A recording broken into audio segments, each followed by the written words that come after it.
T20 ലോകകപ്പിൽ India ഓസ്ട്രേലിയക്കെതിരെ ജയത്തിനരികിലെത്തിയിരിക്കുകയാണ്. 2 പന്തുകൾ മാത്രമാണ് ഇനി ശേഷിക്കുന്നത്. നേരത്തെ തന്നെ സെമിയിലേക്ക് ഇന്ത്യ പ്രവേശിച്ചിട്ടുണ്ട്. സ്പോർട്സ് ഡെസ്കിൽ നിന്ന് വിവരങ്ങൾ നൽകാൻ മഹേഷ് പൂരൂർ ചേരുന്നുണ്ട്. മഹേഷ്, 2 പന്തുകൾ മാത്രമാണ് ഇനിയിപ്പോൾ ബാക്കിയുള്ളത്.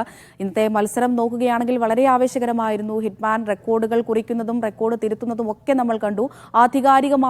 ആധികാരികമായിരിക്കും ഇന്ത്യയുടെ ഇന്നത്തെ ജയം എന്ന് പറയാമോ? തീർച്ചയായും ആധികാരിക ജയം എന്ന് തന്നെ പറയാം. കാരണം ഇപ്പോൾ അമൃത സംസാരിച്ചുകൊണ്ടിരിക്കുമ്പോൾ ഒരു പന്ത് കൂടി കഴിഞ്ഞു. ഇനി ഒരു പന്തിൽ 26 റൺസാണ് ഓസീസിന് ജയിക്കാൻ വേണ്ടത്. അസാധ്യമായൊരു സ്കോറാണ്. അതുകൊണ്ട് തന്നെ മത്സരം ഇന്ത്യ വിജയിച്ചു എന്ന് നമുക്ക് പറയേണ്ടി വരും. 26 റൺസ് ഒരു പന്തിൽ.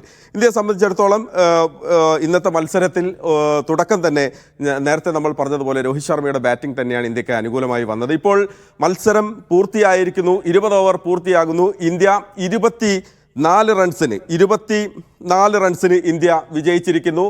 ആധികാരികമായ ജയത്തോടെ ഓസീസിനെ 24 റൺസിന് പരാജയപ്പെടുത്തിക്കൊണ്ട് ഇന്ത്യ T20 ലോകകപ്പിന്റെ സെമി ഫൈനലിൽ പ്രവേശിച്ചിരിക്കുന്നു.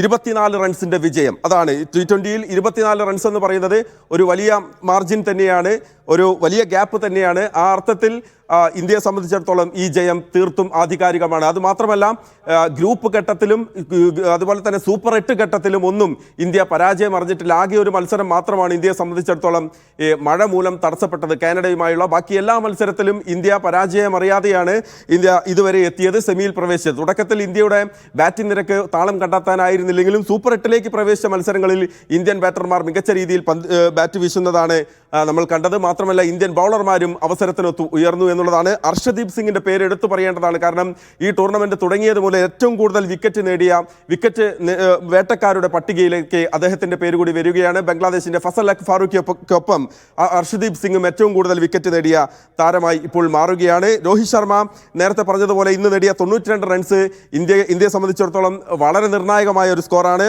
സൂര്യകുമാർ യാദവ് തുടക്കത്തിൽ താളം കണ്ടെത്തിയില്ലെങ്കിലും പിന്നീട് നടന്ന മത്സരങ്ങളിൽ സൂര്യകുമാർ യാദവും ബാറ്റ് വീശി. അതുപോലെ തന്നെ ശിവം ദൂബയും അവസരത്തിനൊത്ത് ബാറ്റ് വീശി. വിരാട് കോഹ്ലി മാത്രമാണ് ബാറ്റിങ്ങിൽ ഒരല്പം നമ്മളെ സംബന്ധിച്ച് നിരാശപ്പെടുത്തിയത്. പക്ഷേ ബാക്കി എല്ലാ ബാറ്റർമാരും കൃത്യമായി തന്നെ ബാറ്റ് വീശി. എന്തായാലും ഇന്ത്യ സെമിയിൽ പ്രവേശിച്ചിരിക്കുന്നു.